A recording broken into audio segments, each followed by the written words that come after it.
Number 10. Arty. Arthur Arty Maddox is an interesting one. His mutant abilities manifested when he was just 11 years old, leaving him disfigured and mute, but granting him the very interesting ability of visual telepathy. This means that Arty can connect to his or others' thoughts, and he can project those thoughts as psionic holograms or pictograms. This is really useful for Arty, specifically as he is a mute, but at the same time, I gotta say I think that regular telepathy would kind of be a bit more useful, and I don't know. Doesn't matter, because Arty's power is more cool, because he can even make large-scale holograms and use them in battle, usually for defense. But Arty can also perform something called a mind lock that allows him to paralyze someone physically or mentally. I kinda hope he keeps evolving his powers, but we'll see. Number 9. I Scream. I Scream, that's I, like this, or Scream, like is a villain of the X-Men who decided he needed to destroy the X-Men using their Danger Room. He actually got pretty far in that plan too, and he was able to overload Cerebro, taking down Professor X temporarily. Now I'm going to assume he did that by giving the device a brain freeze, because if you hadn't guessed, Ice Scream can turn into any flavor of ice cream, and then everyone screams for Ice Scream's ice cream. No, that's not true, sorry. But using his abilities, he was able to enter the X-Men's mansion and the Danger Room before Xavier came back too and lowered the temperature in there, freezing Ice Scream's ice cream form, which is when a clown turned him into a banana split and split from the scene. Just go read Anoxio the Clown from 1983, you'll get it. Make sure you guys check out the other videos in this series and drop a like on this video to show us your support. Number 8. Peeper. Peeper, or Peter Quinn, first appeared in Captain America Annual number 4 in May 1977 as part of Magneto's new Brotherhood, a brotherhood of verbally based villains: Slither, Shocker, Lifter, Burner, and Peeper. Seems like a bit of lazy writing over at Marvel to me, but this group actually went under a couple different names under a couple different leaders, including Mandrill and the Red Skull. Peeper though is definitely the most interesting of the bunch, and he's also more relevant as he has appeared recently as part of Abigail Brand's sub-team called the Six. On this team, Peeper played the role of the Eye, using his abilities to examine Carbon particles. That's because Peeper has the gift of telescopic, microscopic, and X-ray vision using his enlarged eyes, but he also had an offensive ability in the form of yellow or red concussive optic blasts. He also seems like a decent dude, despite usually being a villain. Number 7. Brew. Saying that a mutant is unique kind of feels redundant, as most mutants have pretty unique abilities from others of their kind, but Brew is even more unique as he is not a mutant of the human race. Instead, Brew is a mutant of the incredibly violent and parasitic insectoid alien race known as the Brood. This essentially means he can actually feel compassion and friendship, and he was born separately from the Brood hive mind, meaning he is not loyal to a Brood queen. He also possesses super genius levels of intelligence, making him one of the smartest students at Jean Grey's School for Higher Learning. So, Brew's X gene mutation is only really mental or psychological in nature, but being a Brood, he brings natural body armor and fanged jaws to a fight, and recently, Brew actually consumed a king egg, making him king of the entire Brood species, including the Brood queens. Number 6.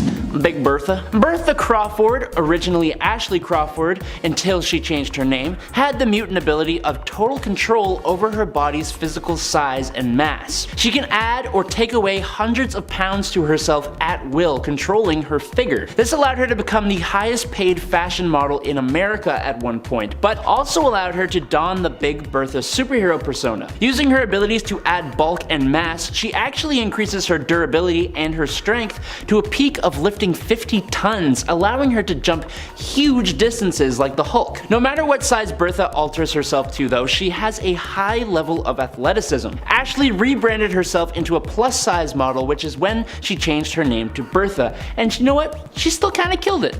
Good job. Number 5. Decimus Furious. Decimus Furious actually began his life all the way back in ancient Rome, where his mother and father took their own lives, leaving Decimus homeless on the streets. In 281 AD, on the cusp of the afterlife due to his hunger, his mutant powers activated activated. This gave him super strength and durability alongside an extremely bestial form similar to like a minotaur, but almost as if it was made of stone. He's really super cool looking, honestly. But his more powerful ability would be empathic war infection. This basically means that Decimus can infect anyone who he strikes with a thirst for war, which will send them into a rage-filled state. It also acts as a defensive tool against telepaths who try to read or control his mind, causing the war infection to overcome the telepath. He has also been shown to be able to piece himself back together after being blown up, which is funny because he blew up when Phantom X made him feel love, which did not compute, and he just went boom. He became Apocalypse's final horseman of war. Number 4. Warpath. James Proudstar is the younger brother of John Proudstar, also known as Thunderbird, and he always idolized his brother, but in that idolization he actually limited his own powers to a degree. Mostly, his mutation boosts up his physical capabilities, granting him super strength that has had various different levels, once having Hulk levels of strength, but another time struggling to fight an alligator. He can run at 100 miles per hour, and his stamina allows him to exert himself for 24 hours without rest. He can withstand a hell of a lot more than a regular human, like falling several stories or being hit with energy blasts. His agility and reflexes are increased to the point of dodging bullets, and his senses allow him to see in the dark and hear sounds other humans can't. After some training with Pete Wisdom, Warpath has shown the ability of self-propelled flight and a regenerative healing factor. What's really interesting is that while working with Ghost Rider, James gained shamanistic abilities like perceiving spirit energy. He's also probably one of the best mutant combatants, whether it's unarmed or armed with his vibranium daggers. Number 3. Gideon. I believe Gideon here is the first external to make this list. The externals include immortal mutants like Selene and Apocalypse, but they all share a psychic link which separates them from other immortal characters. Gideon was born during the 15th century, and aboard Christopher Columbus's first expedition, he actually succumbed to scurvy, and his life was changed forever when he resurrected and gained his mutant abilities. Like all externals, Gideon is immortal and no longer ages. He can also resurrect himself, as confusing as that sounds since he's immortal, but unique to him is the ability of power mimicry, giving himself the powers, advanced skills, and talents of any being, android, or even battlesuit, and he's been able to gain the powers of 3 people at once. But more than that, his powers allow him to fully understand how to use that other person's powers to the point that he can even overcome the original user of said power. Number 2. Cipher. Cipher, or Doug Ramsey, has omnilingual translation abilities, and considering that communication is an essential part of our everyday lives, whether that be with other humans, devices, or even our own selves, I'd say he's pretty powerful. He can translate language of literally any origin, even alien. He can read and decipher codes, including computer code, as well as read body language, subtext, and unspoken intention. More recently, everything he sees is interpreted as information, meaning he basically kind of just reads life. He can read body language to the extent he's able to predict people's moves before they make them. He can learn and perform spells for magic users, and he even created his own overly complex language that makes him immune to psychic mind reading. But Doug actually merged with Warlock, essentially giving Doug techno-organic shapeshifting abilities on top of everything else. And for our number 1 spot, we are going to talk about my number 1 favorite X-Men, Nightcrawler. Kurt Wagner was first introduced in Giant Size X-Men number 1 in April 1975, with the mutant ability to biophysically displace himself into the Brimstone dimension, travel through it with a subconscious sense, and then return back to our dimension in a different location, essentially teleporting. This all happens so fast it's almost instant, and it always is accompanied by the signature BAMF sound. Although he can teleport really far, even across the world more recently, he avoids teleporting to places he hasn't been before, or places he can't see, as he can accidentally end up appearing within solid matter, which could potentially end his life. Although he does have a small amount of spatial awareness that at least keeps his feet from teleporting into the ground, and he can can even use the little demon things known as BAMPs as teleportation beacons that allow for teleportation to places he hasn't been before, even across dimensions. Through his unique physiology, he gains a few extra abilities as well, like a prehensile tail, microsuction hands and feet, and flexible bone structure, but he can also camouflage himself, bending light using the brimstone dimension. But what a few might not know is that he actually became immortal thanks to the fact that recently he sacrificed his soul in heaven to come back to life, which is good because I never want to lose this legendary blue. Moving on to number 10 with Maro. Of all the mutant powers out there, I think the one I would actively try to avoid having, if that was how it works, is the abilities of Maro. Now Maro's actual mutant ability is a hyper-accelerated metabolism, and it's through this that she's able to do what most people know her for: accelerated bone growth. She has the ability to control the growth, shape, and toughness of her bone structure, even having it protrude from her body and be used as weapons that she can remove. She can also use this ability to create a sort of armor. Now the only problem, and the reason I wouldn't want it, is that it hurts when she does it, and just imagine how much that would hurt, having your bones protrude from your body. No thank you, I'll pass. Luckily, she has a very rapid healing factor that also gives her enhanced strength, agility, and reflexes, and as a little bonus, this girl has 2 hearts, which allowed her to actually survive when she had one pulled out. Nice. Number 9, Unice the Untouchable. Now, I gotta say the force field abilities of wrestler, criminal, and villain Unice the Untouchable definitely have some major drawbacks. The positives are great. His force field can withstand blows from the Incredible Hulk. He can project his force field to move objects. He could also use the shield to be untouchable, hence the name, opening it up to be able to grab things and eat. Now, the drawback would come in the fact that there have been multiple times where Unice had his abilities increased, but to a point he couldn't even control his own abilities. At this time, his shield would literally close him off from everything. He couldn't grab things, eat food, or even breathe oxygen, which caused him to even pass out on one occasion, which luckily deactivated his powers, allowing him to actually live. Maybe if he used his powers for good, the writers would make him less self-destructive, but these are the cards you're dealt, bro. Guys, if you are indeed enjoying this video, do make sure to give it a little thumbs up. It's all you gotta do to let us know that you're enjoying what you're seeing. Thanks, nerds. Appreciate you. Number 8, Thumbelina. Are you getting tired of seeing all these super-powered beings who look like they just walked off a runway? Well, lucky for you,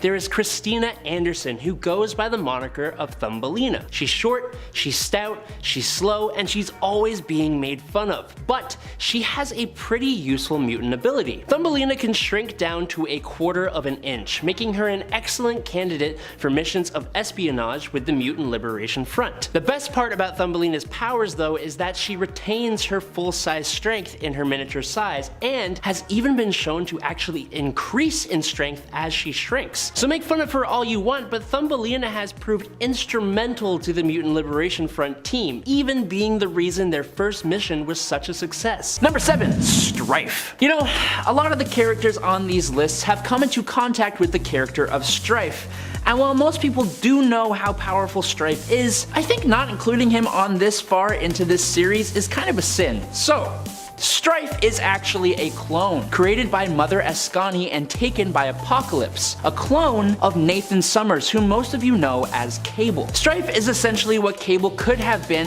had he not been infected by the techno-organic virus that he needs to use his powers to constantly keep at bay. Without that limitation, just like Cable, Strife is an Omega-level telekinetic, at least that's what he calls himself, and it's stated that he is the 3rd most powerful one on Earth. He is able to do almost all of the other things telepaths of his level are capable of, plus powerful defensive and offensive telekinetic powers. But he is also cybernetically enhanced to have superhuman physical attributes thanks to Apocalypse. Strife is an incredibly powerful villain, not to be taken lightly at all. And at number 6 is Reaper. Pantu Hurageb has some interesting abilities to say the least. When he first appeared as part of Strife's Mutant Liberation Front, Reaper had the ability to generate a paralyzing effect on others that slowed their mobility and reaction times. He would usually use his scythe as a conduit for this ability, and it could even fully paralyze victims. But later, Reaper was enhanced by the Weapon X program, who gave him cybernetic prosthetic arms that could take different shapes, although you likely won't be surprised to hear they usually took the form of scythes that would still act as a conduit for his abilities. Unfortunately, Reaper did lose his abilities on M-Day,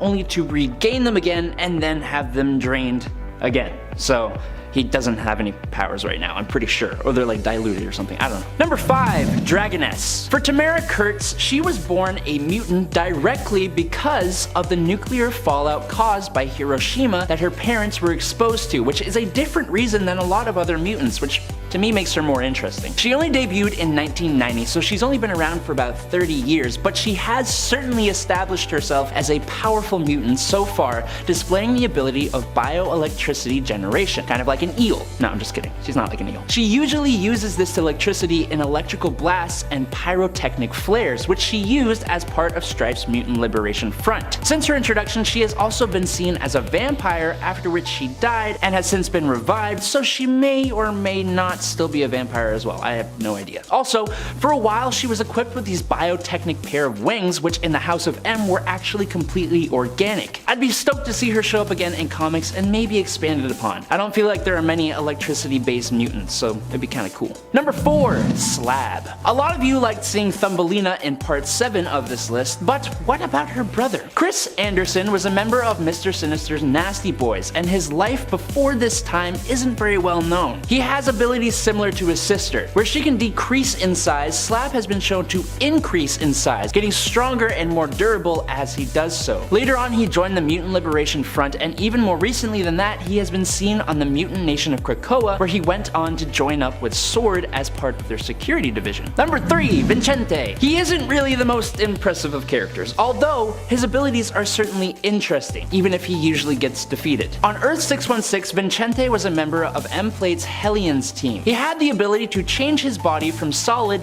liquid, or gas forms. Now, as a gas or liquid, he has been shown to be able to mix himself in with other materials and substances. So, for example, he once mixed himself in with some soup. Or, in the Age of Apocalypse world, he became wine inside a bottle. Over time, he further developed his abilities so that in his gas form, he could now render himself poisonous if inhaled. He was defeated twice, and since the last defeat, he hasn't really appeared more. Not yet at least, so let's cross our fingers and hope he shows up. Number 2, Skids. Sally Blevins, otherwise known as Skids, has a long history in Marvel Comics, being involved with many other mutant characters and teams from Magneto and Charles Xavier to the Morlocks and Terminators. First introduced in X-Factor number 7 in August 1986, Skid's mutant ability is to create frictionless force fields that protect her from pretty much all physical attacks, falls, energy weapons, and projections. It can also allow her to kind of skate at a bit of speed given the frictionless nature of these force fields. She can also use her force fields to extend to others if she focuses. There was one really cool moment when she protected Avalon from breaking up upon re-entry to the Earth's atmosphere with help from Jean Grey. That was really cool. So if you ever check that out, check it out. That made no sense. Whatever. Let's move on. Number 1, Wind Dancer. Sophia Mantiga was increasingly isolated at a young age, being ignored by her father, Walter Barrett, after the death of her mother and being told to not use her powers. Now, Sophia finally reached a breaking point. She entered into one of her father's grocery stores and let loose a hurricane inside of it. After she was arrested by police, Mr. Barrett was confronted by Danielle Moonstar, who saw Sophia on the news. She, persuaded him to enroll Sophia into the Xavier Institute. Sophia Mantiga has aerokinesis that she uses to amplify small vibrations in the air and draw far-off sounds to her ears. She can also disrupt the equilibrium of others with compressed air, lift herself off the ground for flight, create sharp forces of wind that can cut through material, and she even creates isolated whirlwinds or direct blasts of high-pressure air control. And she can manipulate the movement of air, but this is all before she was depowered. She has been a part of the Marauders, X-Corporation, New Warriors, and New Mutant Squad. Number 10, Agent 13. While Sharon Carter might just be your average run-of-the-mill human on paper, in reality she is anything but your run-of-the-mill human when it comes to her capabilities. When the Secret Avengers team was brought together following the disbanding of Norman Osborn's Dark Avengers and Hammer, Captain America decided not to resurrect S.H.I.E.L.D., but instead create his own sub-Avengers teams to help keep the world safe.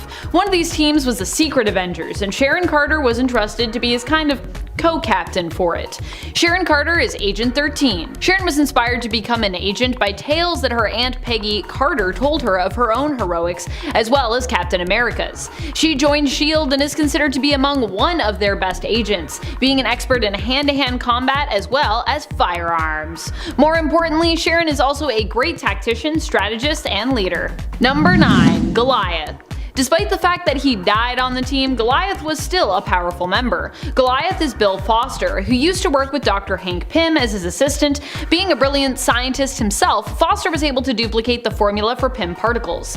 Exposing himself to Pym particles, he was given the ability to alter his size, turning himself into a giant. Well, at will. He could turn himself into a giant and then shrink back down. Hence the name Goliath. Safely, Foster could grow to 25 feet in height. His increase in size also gave him a great increase in strength and somewhat in durability due to his change in mass. The formula also allows his body to change so that it can actually support the weight of his new and larger form while he is transformed. However, Goliath was vulnerable if he changed sizes multiple times in a shorter period, as it left him weakened somewhat and exhausted temporarily. It's hard on the body, basically. He died during his time serving on the Secret Avengers during the first Civil War, which was actually the first Secret Avengers team, but not the first volume of Secret Avengers, to be clear. To some, his death only strengthened their conviction for the cause, and to others, it acted as a warning to basically leave the team. And gave them a signal that actually what they were doing maybe it wasn't a good idea. And friends, before we move on to this next spot, if you are loving this list and you want to learn more about other sub-Avengers teams or more about the Secret Avengers, be sure to let us know by giving this video a thumbs up. There's still lots of powerful members that I haven't talked about yet, so we could probably do a part 2 for this one. Number 8. AntMan. AntMan for the purpose of this list is actually Eric O'Grady, not Hank Pym or Scott Lang. During the Secret Avengers run that AntMan was a part of, the mantle was being held by Eric. If you thought Scott's past and thieving actions were questionable, Eric basically puts him to shame. Eric is probably the baddest of the AntMen in terms of his morals, although I think all AntMen have made some morally questionable choices in their life. Still, O'Grady really takes the cake overall. Eric O'Grady is more commonly known as the Irredeemable Ant-Man, which was the name of his Ant-Man series, which really gives you an idea of what type of character he is. However, Eric had decided to turn over a new leaf and really try to make a difference in the world and become a hero, which was what motivated him to accept a position on the Secret Avengers team. Although to be clear, up to this point he was still a hero, he just was kind of like a very morally corrupt hero. He possesses the Ant-Man suit, which gives him his powers, allowing him to change size, shrinking down, and later growing in size as well. He can also communicate with and command insects. Can also, I think, do some cool energy blasty stuff. So he's pretty powerful. But still, it's Eric O'Grady. It's not like Hank Ant-Man. I think those are two different levels. Number 7. Blade. Blade was recruited to the Avengers by Nick Fury, who promised to deliver him Deacon Frost in exchange for his service. Frost is the man responsible for killing Blade's mother and turning him into the creature that he is, in case you didn't know that. Blade helped to apprehend Tyrone Cash after S.H.I.E.L.D. learned he was responsible for selling off their super soldiers on the black market. Blade incapacitated Cash through hypnosis. Ooh, supernatural powers. However, despite him being part vampire, Blade is not as tough as you'd expect, especially in comparison to the tough version of the character we know from the Earth 616. Iron Man found that out when he basically crushed the poor anti-hero. Blade's time serving as part of the Ultimate Avengers may have also helped to get him on the main continuity Avengers team of Earth 616 in the future. I also gotta say, I really love Blade as an addition to the 616 Avengers. I don't know if everybody else is super enjoying that, but I'm really enjoying that. Are you enjoying that? I hope you are. Number 6. Hawkeye. But wait a minute, isn't Hawkeye a member of the Ultimates? Well, yes, he has been that too, but hey, he can do both. Hawkeye, despite being more of a bona fide hero, still had a pretty shady past, which is what made him a great candidate for the Avengers team. Nick Fury invited him to join originally when they went on the hunt for Red Skull, and Barton agreed. In fact, I believe Hawkeye actually helped to bring this team together as well. The Avengers team for him was like a Black Ops group willing to do the dirty work that the Ultimates couldn't be seen getting involved in. Often this meant the villains they went after usually ended up dead. Such was the case with Red Skull in the end. Hawkeye might just seem like a guy with a bow, and well, he is. But he is really good with that bow. He has enhanced vision, which allows him to see much farther and clearer than your average human, and he is an extremely skilled fighter, pilot, and spy. So, you know. Also, he's deadly with fingernails, so watch yourself if you're just facing him as he is. If he's got fingernails, He's got weapons. Number 5. War Machine. War Machine is James Rhodes, who became a close friend to Iron Man and ended up being gifted a suit of armor from Tony to use in his own heroic adventures. He would end up being recruited and serve on the revived Avengers project as a member of the team during their first mission, where they attempted to defeat and capture Red Skull. Rhodey happened to be armed with a nuke to use against the Red Skull as part of a last resort plan, if needed. But the Red Skull had overheard about this plan and said nuke, and so managed to disable it easily using the Cosmic Cube. Honestly, if the Red Skull didn't have the Cosmic Cube though at this time, my money would have definitely been on War Machine in this fight, because War Machine I think is pretty powerful. War Machine would also for a time gain temporary Hulk-like powers after being given some of Tyrone Cash's Hulk serum. Number 4. Nerd Hulk. While Nerd Hulk is a very powerful character in terms of his abilities being on the same level of power as Bruce Banner's Hulk from Earth 1610, he tends to end up being not so powerful in actuality when battling other people. This is because he has a tendency to hold back though. Nerd Hulk is a clone that Gregory Stark, Tony Stark's brother, created. Nerd Hulk prefers to try and resolve conflicts using logic as opposed to violence, and it is the marriage of his intellect and strength combined that holds him back from being as deadly as he could be. Still, the potential is there, and he does have access to the same amount of strength and ferocity as Banner if he'd only feel inclined to use it. Nerd Hulk was a member of the Avengers team when they were first resurrected and went after Red Skull. He would also later attempt to join the Ultimates, but he was denied membership. Sad. Poor Nerd Hulk. I love him with his little glasses. Number 3. Valkyrie. Brunhilde is Valkyrie, or at least she was Valkyrie. Now there's another Valkyrie, and actually there's kind of like other Valkyries, multiple Valkyries, but I digress. Brunhilde is also Valkyrie in the comics. She ended up joining the Secret Avengers after her apparent death during the Fear Itself event. As a character, she dies quite a bit to be honest, but she usually gets to return, which is awesome.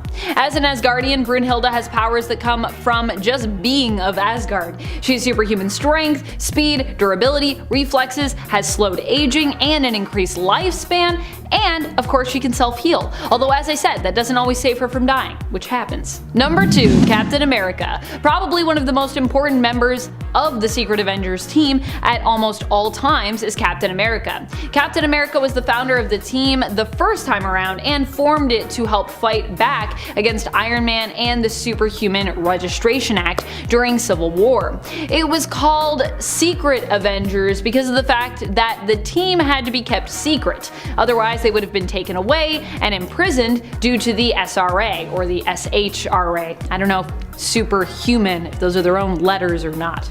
Captain America is a super soldier, a strong and motivational leader who also has super strength, speed, agility, speed, I said speed twice, but he's really speedy, I guess, and endurance, all thanks to him being exposed to the super soldier serum years ago in World War II. So he's not just super valuable as a leader, but he's also super powerful in general. Also, he's Captain freaking America. That's just having that name. I feel like if you're Captain America already, you get some kind of power level just from people being like, oh, it's Captain America. Number 1. Nova. Nova is Richard Rider. He basically came on to act as a Secret Avengers powerhouse when Captain America originally banded this team together after Hammer was disbanded, which I think means he gets our top spot by default. Also, Nova is just insanely powerful due to him being the host of the Nova Force. He only ended up sticking around for the first arc of the first Secret Avengers series volume, as he had to go do some cosmic stuff and he was pulled away, but he was still a member for a time, so we can still count him. Nova is insanely strong, fast, durable, can self-heal, can fly, also having the ability to fly through space, and he's super smart, as he has access to the Xandarian world mind, basically giving him access to all the knowledge of Xandar. So yeah, he's got it all, baby. He's got the strength, he's got the wits, he's got that sweet look in his awesome suit with his awesome helmet. He's got it all, except he doesn't have the time to be on the Secret Avengers for too long. That's what he doesn't have. He lacks time.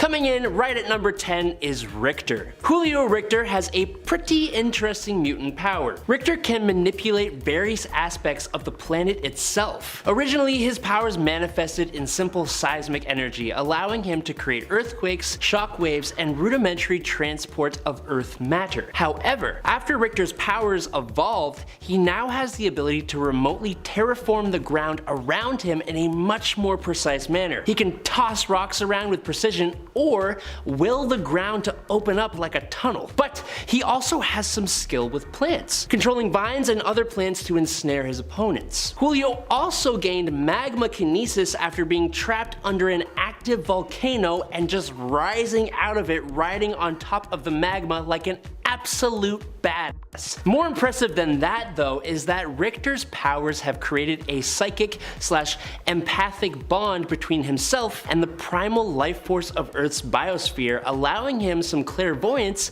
and mysticism. Definitely one of the coolest characters I have never heard of. I just wanted to pause here to say if you're enjoying this list so far, dropping a like is all you have to do to help us out and let us know that this is what you want to see. And on that note, we're gonna get to number 9, who is Gorgeous George. Beauty is in the eye of the beholder, and when I behold George Blair, gorgeous is not the word that comes to mind, but nonetheless that is the name he holds. Gorgeous George's body is composed of this tar or putty-like stuff that, through his thoughts, can be expanded, morphed, and reshaped in any way he wants. Using this ability, he has been able to turn his entire body into a puddle or make himself extremely slippery to avoid capture. Side note, becoming extra slippery just makes me like ick, you know? I don't like that slipperiness. George is also very hard to injure. He can reconstitute parts of his body and can even bend to dodge attacks. The slippery thing also kind of helps with this as well. He has also once tried to choke Strong Guy by using his powers to enter his lungs, which is just a terrifying thought. On a lighter note though, his arms are actually longer than normal because he forgot their normal length after getting drunk with other members of Mr. Sinister's Nasty Boys. Well, that's kind of cool. And at number 8 is Pyro. St. John Allardyce is an Australian pyrokinetic mutant. He has the ability to control flame to grow in size and intensity and to even take on any form he desires. He has used flame to create almost solid creations he refers to as, quote, the living flame, which have been in the shape of gigantic claws, birds, or even golems. The size, power, and intensity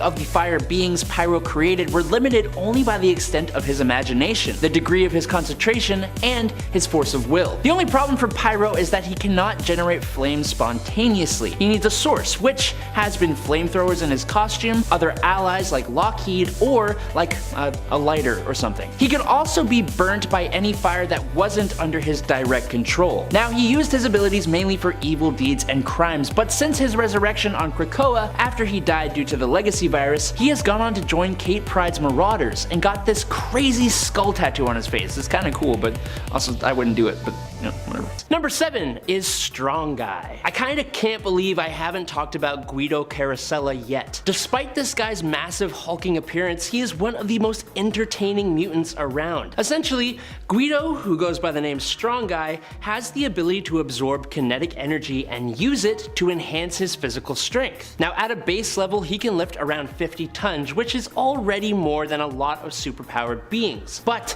using his kinetic absorption, he can boost that strength up to far above 100 tons, making him one of the strongest characters in Marvel Comics. Unfortunately, Guido's body suffers from his mutation. Storing the kinetic energy he absorbs for more than 90 seconds will permanently distort his body in very painful ways. The distortions he's already suffering from cause him to be in constant pain, which, being the great guy he is, pushed him towards being absolutely hilarious to hide his pain. Hey y'all, if you love the manga, if you love the anime, well then make sure to check out Most Amazing Top 10 Anime. James is an awesome host bringing you videos just like this one, but with that manga and anime setting. You should definitely check it out. And coming off of that, number 6 is Lila Miller. Of all the mutant powers I've come across, Resurrection is one that doesn't actually happen too often. But Lila's Resurrection ability is an interesting one. It comes with a major side note. Lila has the ability to resurrect dead beings, restoring their bodies and their consciousness, but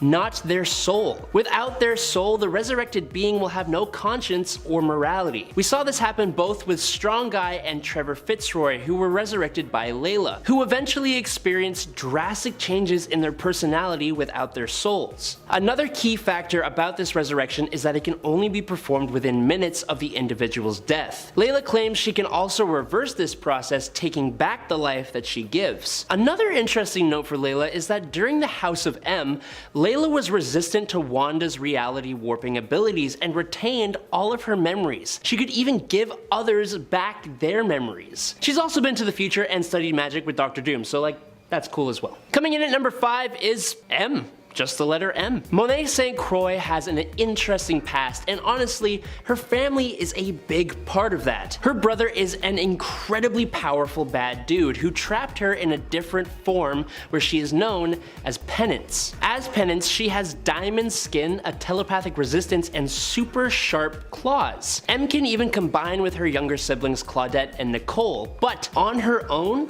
Monae is essentially a near perfect being. All of her physical and mental skills are greater than the natural physical limits of peak humans, granting her super strength, speed, agility, stamina, senses, intuition, and a genius level intellect, as well as reflexes that even allow her to catch bullets. She can fly at supersonic speeds by sheer force of will, she can read minds, project her thoughts into the minds of others, and defensively mask her mind against telepathic intrusion, and she has even displayed some telekinesis. And on top of all that, she has the power of being ridiculously good looking. Lucky. Number 4, Marius St. Croix. I could talk about Monae St. Croix for a long time, but her brother, he is just terrifying and needs to be discussed. Marius, who eventually goes by the name M-Plate, has the ability to siphon mutant energy by feeding on the bone marrow of mutants using his super creepy feeder mouths that appear on the palms of his hands. M-Plate needs the energy from mutants in order to survive, almost like a mutant vampire. And like a vampire,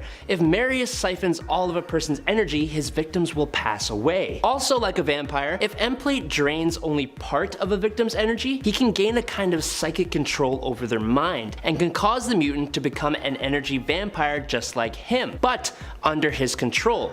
Kind of like a vampire's familiar. Interestingly, when feeding from a victim, he actually cancels out their powers and copies them for himself. After multiple feedings, he even gains their power permanently, like he did with Penance's diamond skin. And at number 3 is Chamber. Chamber, or Jonathan Evans Starsmore, discovered his powers when a blast of psionic energy burst from his torso, destroying much of his chest and his face. It turns out that Chamber is actually literally composed of that same psionic energy, and his body just acts as a shell for it. When his powers burst out of him, the wound was replaced by a constant glow of psionic fire, leaving him unable to speak. Instead, he can only communicate telepathically. Additionally, he does not eat, drink, or even breathe, as he has no organs. Chamber constantly created and unleashed psionic charges of energy that could strike with a volatile force, being projected as a blast from his chest, a series of guided streams that struck specific targets, or as a massive eruption striking in all directions. Now, if he was given the time to train properly, Chamber could have potentially been one of the most powerful mutants to walk the earth, but unfortunately he's not. Number 2, Mikael Rasputin. As the older brother of both Colossus and Magic, Mikael Rasputin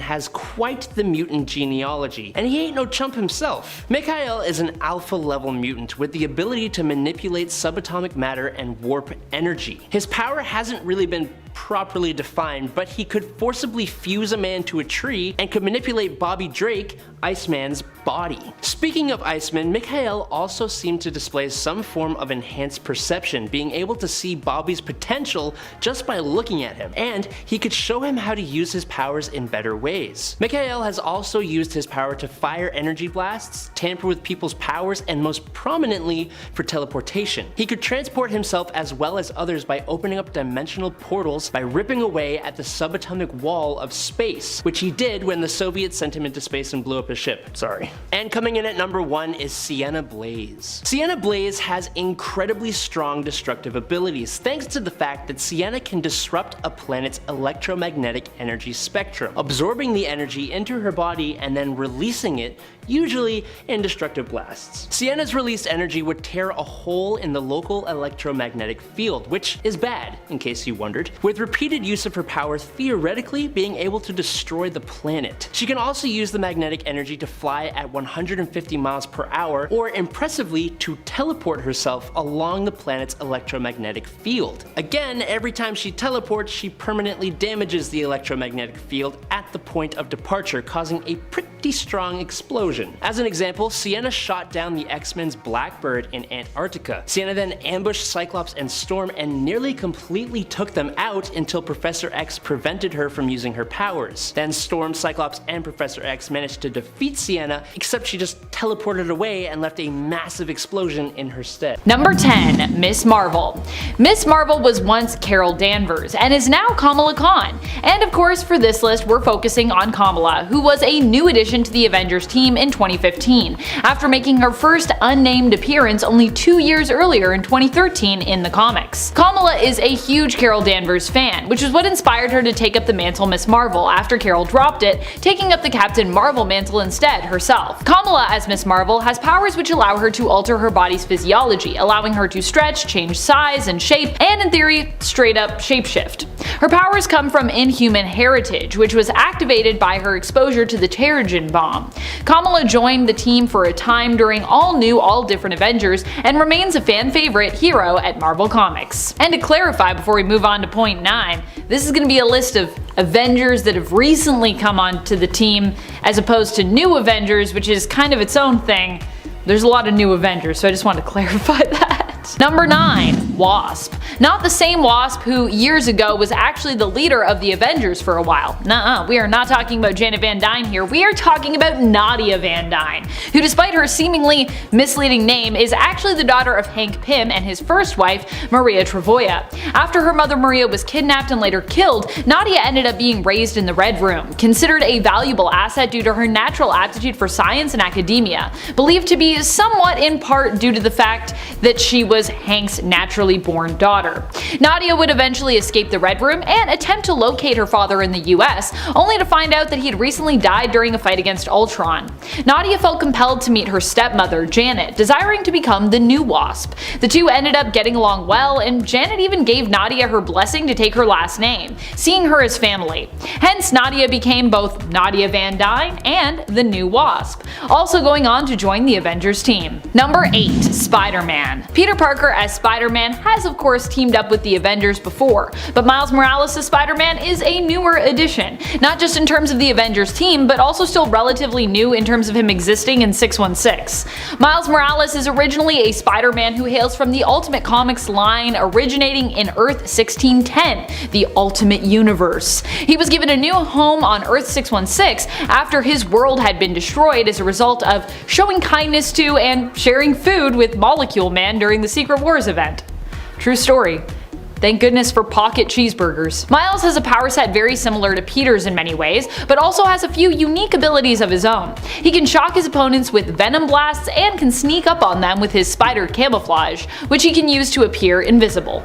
And friends, before we move on to this next spot, if you are loving this list and you want to learn about even more newest additions to the Avengers we've seen in recent years, be sure to give this video a thumbs up. Number 7. Beast. Beast is Hank McCoy, one of the original members of the X-Men and also one of the brainiest members of the Secret Avengers. He ends up being recruited for his brilliant mind, but there is a lot that Beast brings to the table when it comes to his skill and his power set. In the comics, it's also been established that he is impossibly agile and dexterous. He also possesses superhuman strength, endurance, and durability. He has a healing factor which allows him to recover more quickly than most from injury, abilities, and also slows his aging. His senses are heightened, and he has strong telepathic defenses, which can protect him against even some of the strongest psionics in the world of Marvel. He also has a few unique powers, such as his ability to be aware of the time stream, which makes him more aware if something is altered or otherwise out of place within it. He's also believed to have some level of pheromone powers. In other words, you really shouldn't underestimate Beast. I don't say it enough, but he truly is a beast of a superhero who brings a lot to the table. I'm happy I was able to put him on this list. Do you agree that Hank should be above Ant-Man? I don't know, but I think he deserves it, you know?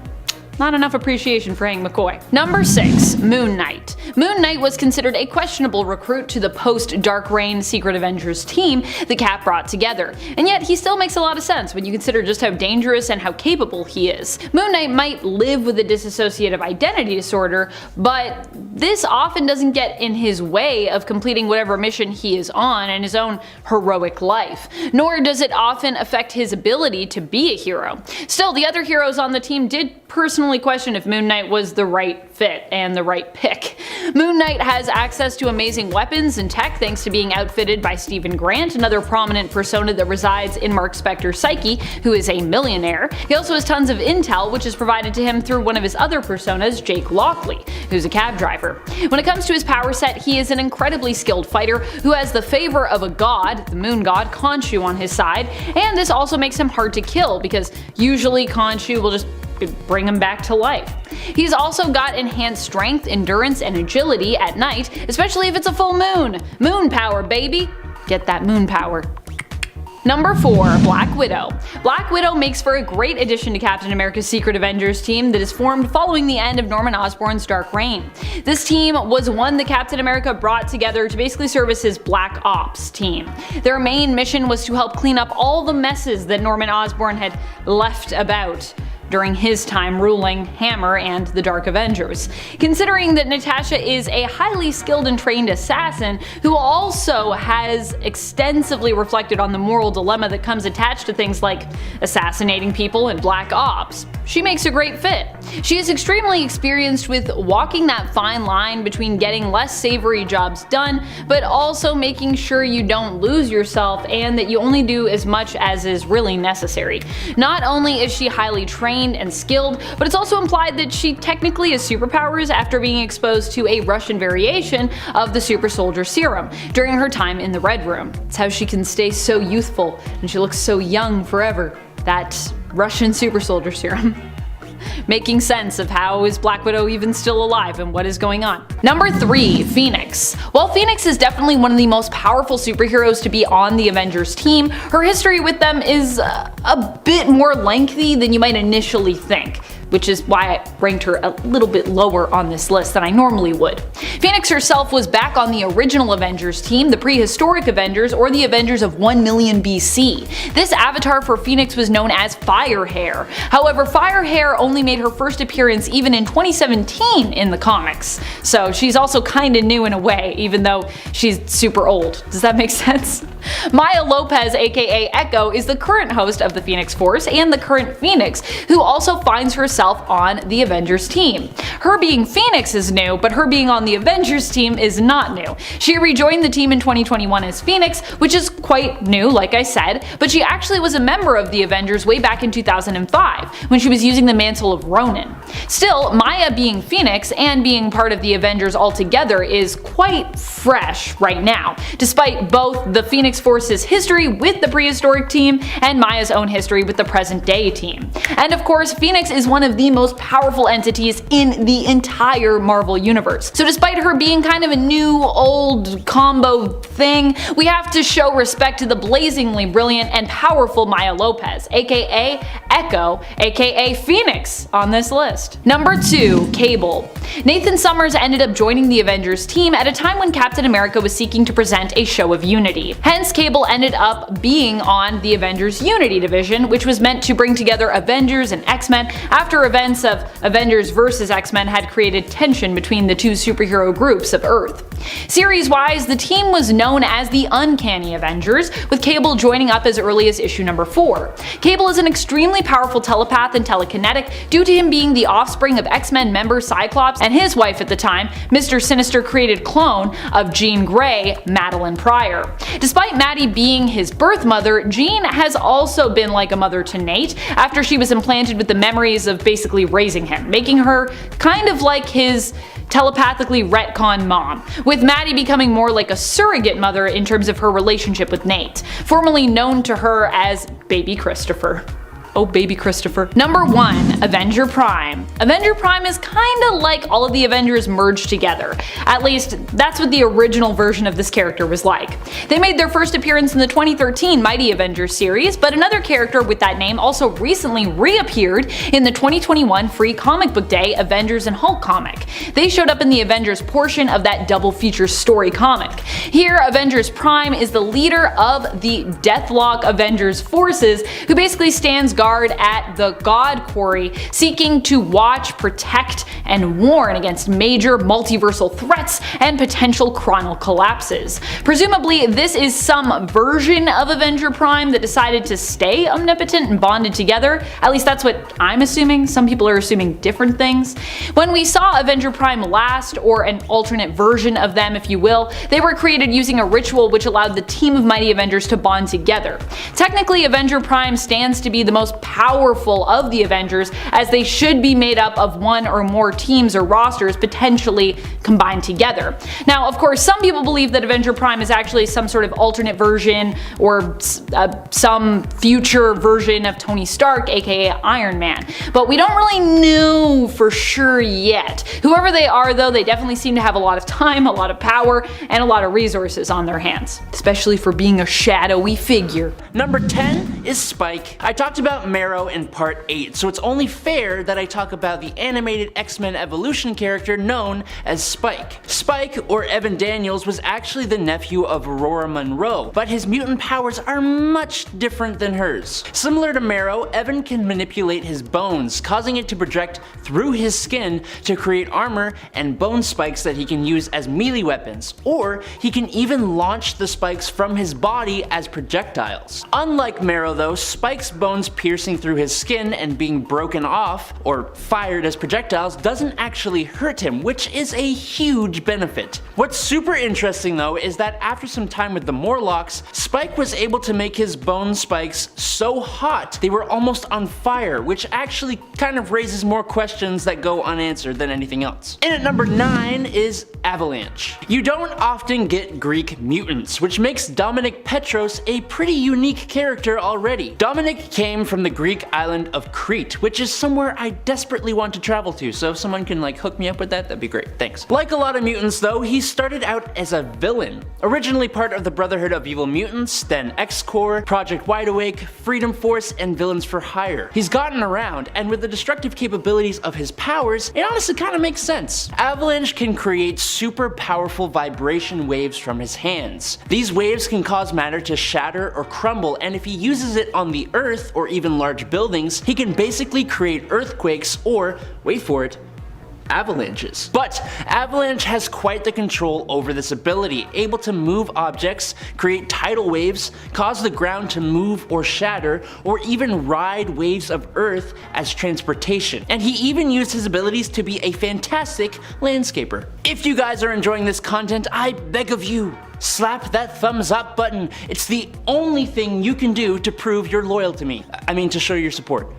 Number 8, the Blob. The Blob, or Frederick Dukes, is one of those characters I really didn't give enough credit to when I was growing up. He can actually do some pretty cool things, and some things that didn't even occur to me. His actual main mutant ability, for example, is that he can essentially become immovable by creating a monodirectional increase of gravity beneath him that extends out about 5 feet in radius from his center of balance. But what's even cooler is that with some training, Blob was able to manipulate his gravitational aura outwards in order to trigger a localized implosion. Also, the blob is incredibly durable. The fat on the blob is able to absorb the impact of rifle bullets, cannonballs, bazookas, and even torpedoes. He has even been able to survive being hit by a meteorite that was 50 feet in diameter moving at terminal velocity, which is insane. But that's not all. Blob is also able to manipulate his body, basically shapeshifting to a degree. After undergoing the Mother Vine enhancement process, Blob even developed a secondary mutation, liquid form, and here I thought he was just incredibly fat. Number 7. Caliban. If you have seen Logan, then you'll recognize Caliban as the bald, seemingly albino mutant who hangs out with Logan and Professor X. In that movie, he displays Caliban's main ability, which is being able to detect mutants' X genes, usually within about a 25-mile radius. Although, it's worth noting he has been able to detect particularly powerful mutants from further away before. But what I want to talk about is Caliban's other power that most people don't know. It's called his flight or fight response. So whenever Caliban feels stressed, he manifests 2 extra powers: super strength that can overpower Spider-Woman, and fear absorption. This second power allowed Caliban to absorb the psionic energy created in the fear from others and amplify it back into his environment, doing things like very quickly turning those nearby into a fear-induced panicking mob. This ability was boosted by Apocalypse twice when Caliban served him as both death and pestilence. Number 6. Frenzy. Joanna Cargill, like a lot of the X-Men, started off as a villain. She ran away from her home after her mutant powers activated, and she caused the passing of her not-so-great dad in self-defense. From there, she would join Apocalypse's Alliance of Evil, where she would do battle with the X-Men. She would go on to join the Acolytes and eventually the X-Men too. Now, she works as an agent of S.W.O.R.D. on Abigail Brand's X-Men Red Team. So, with a history like that, she has got to have some cool powers. Well, Frenzy's main power is invulnerability. She possesses steel-hard skin, which has only ever been penetrated by adamantium. She's also highly resistant to extreme hot and cold, as well as radiation, and she can withstand high impact forces like Cyclops' optic beam or a punch from She-Hulk. Speaking of She-Hulk, a byproduct of Frenzy's power is that she has super strength as well, enough to lift around 25 to 75 tons and punch Jennifer Walters back if she wants to. Number 5. Typhoid Mary. Okay, so if you know who the Mutant Legion is, the one who has hundreds of different alternate personalities that all have different mutant powers, well, Mary Walker is sort of like that, only for Mary, she has only a handful of alternate personalities, and they just allow her to access the powers that just Mary can't access. Those powers include limited amounts of pyrokinesis, telekinesis to move small objects, grabbing her dropped weapons or even turning objects into armor, and telepathy, usually used to manipulate others or influence people to do things without thinking, like kissing her or grabbing their weapons. Her Mary persona is a pretty quiet and timid person with no actual powers, but her other main persona is Typhoid, who is more adventurous, lustful, and violent. She later adopted a few other personas like Bloody Mary, who was sadistic and brutal and pretty much hated all men.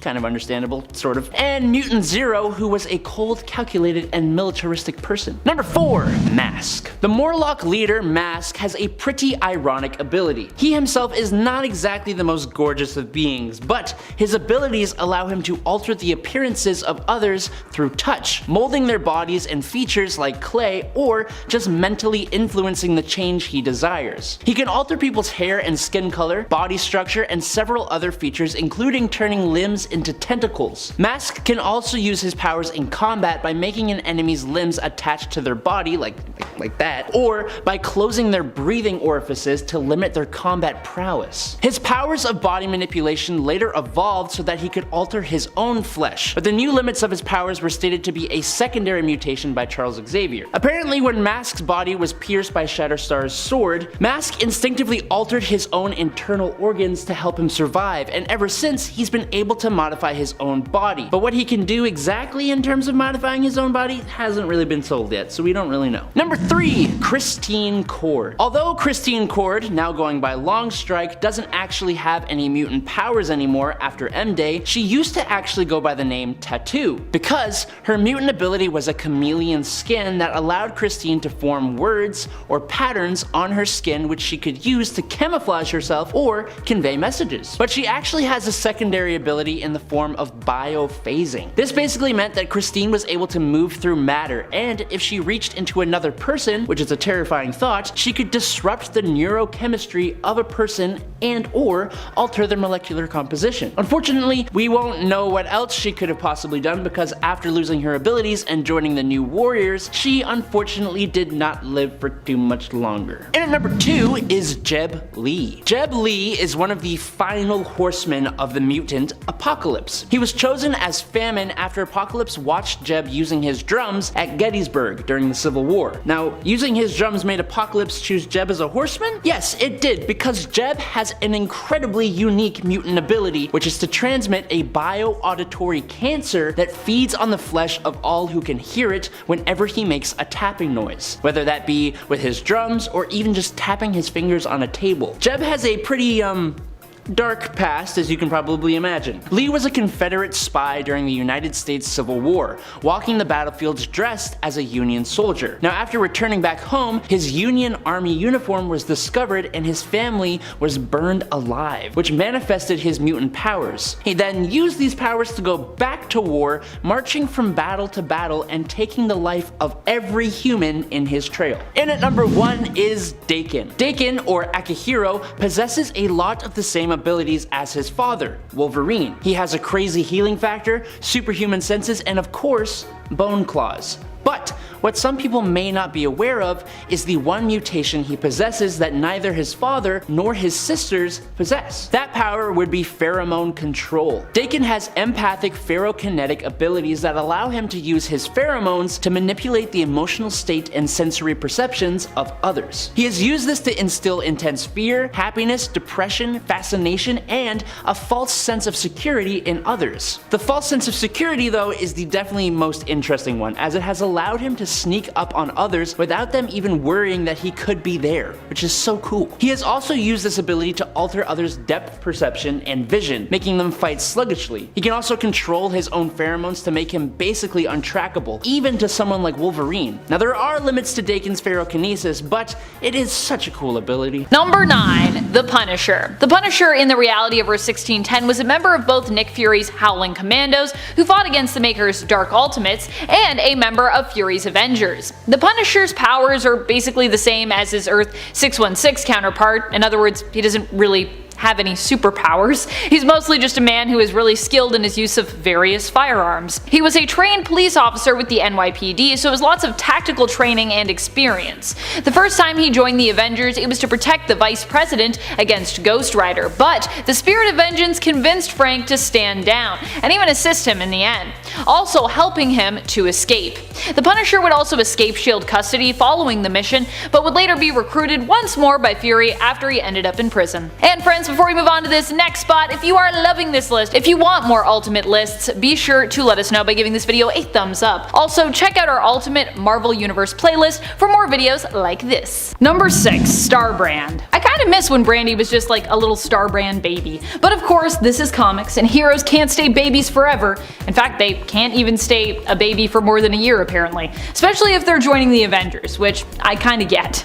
Technically, the young Starbrand, Baby Selby, later given the first name Brandy, was in the care of the Avengers, not really specifically on the team, kinda sorta like their ward. But despite being one of the youngest heroes to ever be affiliated with that team, this little Starbrand also would often help the team out on missions, being so insanely powerful. Starbrand possesses the Starbrand, which grants her a great amount of basically cosmic power. She is capable of interstellar flight and flight in general, energy manipulation and projection, creating energy blasts, and technically should also be super durable and have some level of healing factor. The Starbrand's power is believed to be potentially infinite when it comes to their power levels, making Starbrand one of the most powerful members on the team, in baby form, child form, or young adult form as she currently is as of the end of issue 52 of the current 2018 Avengers series. Number 5. Ghost Rider. While Starbrand might have the greatest potential for power, and we aren't sure entirely what she's capable of just yet,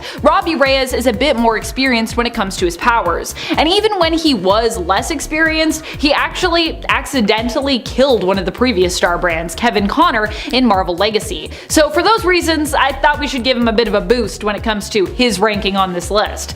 Robbie Reyes first appeared in the comic scene in 2014 in All New Ghost Rider issue number 1. He is an all-new Ghost Rider, just like the series claims.